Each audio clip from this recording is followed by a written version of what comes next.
Hello everyone. કાર્ય વિશ્લેષણ અને કાર્ય વર્ણનના તફાવત પછીનો નવો પોઈન્ટ જોઈએ. કાર્ય જરૂરિયાત. કાર્ય જરૂરિયાતનો અર્થ અને વ્યાખ્યા. કોઈપણ પ્રકારનું કાર્ય કરવા માટે કર્મચારીમાં કેવા પ્રકારની લાયકાત કે ગુણો હોવા જરૂરી છે તેની માહિતીને કાર્ય જરૂરિયાત તરીકે ઓળખવામાં આવે છે. ટૂંકમાં એમ પણ કહી શકાય કે કાર્ય કરવા માટે કર્મચારીમાં આવશ્યક ગુણોની જરૂરિયાતને કાર્ય જરૂરિયાત કહી શકાય. અહીંયા શું કીધું છે કે કાર્ય જરૂરિયાતનો અર્થ કોને કહેવાય કે કર્મચારીની અંદર કેવા પ્રકારની લાયકાત કે ગુણો હોવા જરૂરી છે કે એ લાયકાત અને ગુણોને આપણે કાર્ય કરવામાં એનો ઉપયોગ કરી શકીએ, એને કાર્ય જરૂરિયાત કહી શકાય. શ્રી ડેલ યોડર જણાવે છે કે કાર્ય જરૂરિયાત પણ કાર્ય વિશ્લેષણની પેદાશ છે. યુનાઇટેડ સ્ટેટ એમ્પ્લોયમેન્ટ સર્વિસ દ્વારા આ શબ્દ પ્રયોગ પ્રચલિત થયું છે. કાર્ય માટે વ્યક્તિગત કેવી લાયકાત હોવી જોઈએ તેની સંક્ષિપ્ત યાદી એટલે કાર્ય જરૂરિયાત. અહીંયા શું કીધું છે કે યુનાઇટેડ સ્ટેટ એમ્પ્લોયમેન્ટ સર્વિસ દ્વારા કાર્ય જરૂરિયાત એટલે કે જોબ સ્પેસિફિકેશનનો જે શબ્દ છે એ આવેલો છે કે જેને ટૂંકમાં આપણે કહી શકીએ કે કોઈ પણ વ્યક્તિની અંદર કેવી લાયકાત હોવી જોઈએ એની સંક્ષિપ્ત યાદી. એ લાયકાત શેના આધારે નક્કી થાય? વ્યક્તિને કયું કામ કરવાનું છે એના આધારે, જેને કાર્ય જરૂરિયાત કહેવાય. કાર્ય જરૂરિયાત કેવા પ્રકારની વ્યક્તિ જેમ કે બુદ્ધિશક્તિ, અનુભવ, વિશિષ્ટ વલણવાળી વ્યક્તિ વગેરે જરૂરી છે તે વર્ણવે છે. કાર્ય જરૂરિયાતો નક્કી કરવા માટે કોઈપણ કાર્યમાં વ્યક્તિએ કઈ ફરજો બજાવવાની છે તેનો અભ્યાસ કરવામાં આવે છે. કાર્ય ફરજોને આધારે કર્મચારીમાં કઈ લાયકાતો કે ગુણો હોવા જરૂરી છે તે નક્કી થઈ શકે. કાર્ય જરૂરિયાતની જે સંક્ષિપ્ત યાદી કરેલી હોય તો તેના દ્વારા આપણે શું જોઈ શકીએ કે ભાઈ કર્મચારીએ કયું કાર્ય કરવાનું છે, એની ફરજો કઈ હશે, એ હરેક વસ્તુ છે જે નક્કી કરવામાં આવે. કર્મચારી જરૂરી લાયકાતો કે ગુણો ધરાવતો હોય તે નક્કી કરવા માટે પુરાવો આપી શકાય તેવી લાયકાતો નક્કી કરવામાં આવે છે. ફોર એન એક્ઝામ્પલ, બાંધકામ ક્ષેત્રે કુશળતા ધરાવતા હોય તો તે માટે સિવિલ એન્જિનિયરની ઉપાધિ. વાણિજ્ય ક્ષેત્રે કુશળતા ધરાવતા હોય તે માટે કોમર્સની બીકોમ, એમકોમ, MBA વગેરેની ઉપાધિ મેળવેલી હોવી જોઈએ. અહીં શું કીધું છે કે કોઈ પણ વ્યક્તિને કયું કામ કરવાનું છે એ શેના આધારે નક્કી થઈ શકશે કે એની પાસે જે ક્વોલિફિકેશન હોય એના આધારે ડિસાઇડ થઈ શકે. જેમ કે અહીંયા આપણને એક્ઝામ્પલ આપેલું છે કે કોઈ પણ વ્યક્તિ છે કે જેને કન્સ્ટ્રક્શન ક્ષેત્રમાં આગળ વધવાનું છે તો આપણને શેના આધારે ખબર પડશે કે એ વ્યક્તિ કન્સ્ટ્રક્શનનો જ છે કે નહીં? તો એના માટેની સિવિલ એન્જિનિયરિંગની ડિગ્રી છે, એનું સર્ટિફિકેટ છે એ એની પાસે હોવું જોઈએ. એના સિવાય કે વાણિજ્ય ક્ષેત્રે કે કોમર્સના ક્ષેત્રમાં કયા લોકો કુશળતા પ્રાપ્ત કરી શકે કે જે લોકોએ બીકોમ, એમકોમ, MBA આવી કોઈ પણ ડિગ્રી મેળવેલી હોય તે લોકો.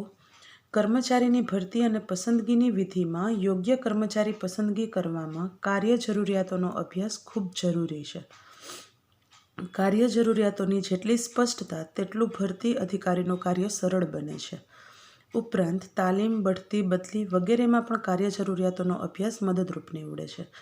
કાર્ય જરૂરિયાત છે કે જેના દ્વારા કર્મચારીની પસંદગી કરવાનું તો સરળ રહે જ છે, પણ એના સિવાય કર્મચારીને તાલીમ આપવી હોય, એની બઢતી કરવી હોય, એની બદલી કરવી હોય વગેરે માટે પણ કાર્ય જરૂરિયાત છે જે આપણને મદદરૂપ સાબિત થાય છે. ઉપરોક્ત વિગતોની કાર્ય જરૂરિયાતનો નમૂનો તપાસવાનું રસપ્રદ બનશે. તો જોઈએ કાર્ય જરૂરિયાત પત્રકનો નમૂનો. ફર્સ્ટ વન છે કાર્ય. તો ટેલિફોન ઓપરેટરનું કાર્ય છે. એની ફરજ શું હોય છે? કાર્ય ફરજ. ઓફિસ સમય દરમિયાન બહારથી આવતા ટેલિફોન મેળવવા અને સંબંધિત અધિકારીને લાઈન આપવી. ટેલિફોન ઓપરેટર એનું કાર્ય થયું. એની ફરજ શું હોય છે કે એનો જે કોઈ પણ ઓફિસ ટાઈમ હોય જેમ કે સવારે 10 થી સાંજના 7 વાગ્યા સુધી એ સમય દરમિયાન જે કોઈ પણ બહારની વ્યક્તિ આવે કે જેને ટેલિફોન મેળવવા ઈચ્છતા હોય અને એના સંબંધિત માર્ગદર્શન આપવું અને એને જે લાઈન જોતી હોય ટેલિફોન માટેની એ પ્રોવાઈડ કરવી. ત્યાર પછી છે જરૂરિયાતો. તો વાતચીત કરવા માટેનો વિનય, ભાષાનું જ્ઞાન, સુરુચિકર અવાજ તથા સાંભળવાની યોગ્ય શક્તિ. ટેલિફોન ઓપરેટરની પાસે કઈ જરૂરિયાતો હોવી જોઈએ? તો સૌથી પહેલાં તો એના જે કસ્ટમર આવે એની સાથે એને વાતચીત કરવા માટેનો વિનય હોવો જોઈએ. ભાષાનું જ્ઞાન હોવું જોઈએ, કારણ કે આવવાવાળી વ્યક્તિ છે એ કોઈ પણ લેંગ્વેજ બોલી શકતી હોય. સુરુચિકર અવાજ તથા સાંભળવાની યોગ્ય શક્તિ. સુરુચિકર અવાજ કોને કહેવાય? કે સામેવાળી વ્યક્તિ છે જેને અવાજ સાંભળવો ગમે અને એના સિવાય કસ્ટમરની જે કોઈ પણ કમ્પ્લેન હોય કે એની જે કોઈ પણ જરૂરિયાત હોય એ સૌથી પહેલાં ટેલિફોન ઓપરેટરે પ્રોપરલી સાંભળવી જોઈએ, ત્યાર પછી એના આગળની લાઈન છે તે આપવી જોઈએ. પુરાવારૂપ લાયકાત. SSCE બોર્ડની અથવા સમકક્ષ પરીક્ષા પસાર કરેલી હોવી જોઈએ. પુરાવારૂપ લાયકાત એટલે કે જેને એક્ઝામ આપેલી છે એ પાસ થઈ ગયા હોય એનું પ્રૂફ એની પાસે હોવું જોઈએ. જેમ કે SSCE બોર્ડ એટલે કે 10th બોર્ડની એક્ઝામ આપેલી હોય અને 10th બોર્ડ ન હોય તો એના સિવાય સમકક્ષ પરીક્ષા. આજથી અમુક વર્ષો પહેલાં 10thની ઇઝ ઇક્વલ ટુ PTC આ બધી વસ્તુઓ થતી હતી. તો એના માટેની કોઈ પણ એની પાસેનો પુરાવો કે એનું પ્રૂફ છે જે હોવું જોઈએ. ત્યાર પછી છે અનુભવ. ઓફિસ ટેલિફોન ઓપરેટર તરીકેનો અનુભવ કાર્ય. એને અનુભવ શું હોવો જોઈએ? કે ઓફિસમાં ટેલિફોન ઓપરેટર તરીકેનો અનુભવ છે એ હોવો જોઈએ. ત્યાર પછી છે કાર્ય વર્ણન અને કાર્ય જરૂરિયાત વચ્ચેનો તફાવત. જોઈએ. કાર્ય વર્ણનનો હેતુ કાર્ય અંગેની ચોક્કસ વિગતો મેળવવાનો છે, જ્યારે કાર્ય જરૂરિયાતનો હેતુ કાર્ય કરવા માટે કર્મચારીમાં કેવા પ્રકારની લાયકાત કે ગુણો હોવા જરૂરી છે તે જાણવાનો છે. જો કાર્ય વર્ણનનો હેતુ શું હોય છે? કે કોઈ પણ કાર્ય અંગેની ચોક્કસ વિગતો મેળવવાનો હોય છે, જ્યારે કાર્ય જરૂરિયાતનો હેતુ શું હોય?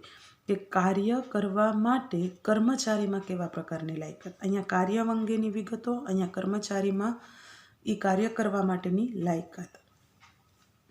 સેકન્ડ વન છે કાર્ય વર્ણન મહદ અંશે કાર્ય સાથે વિશેષ સંબંધ ધરાવે, જ્યારે કાર્ય જરૂરિયાત કાર્ય કરનાર કર્મચારી સાથે વિશેષ સંબંધ ધરાવે છે.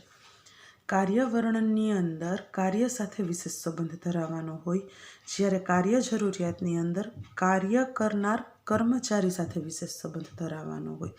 કાર્ય વર્ણનમાં કાર્ય સાથે સંબંધ હોય, જ્યારે કાર્ય જરૂરિયાતમાં કાર્ય કરનાર કર્મચારી સાથે વિશેષ સંબંધ હોય.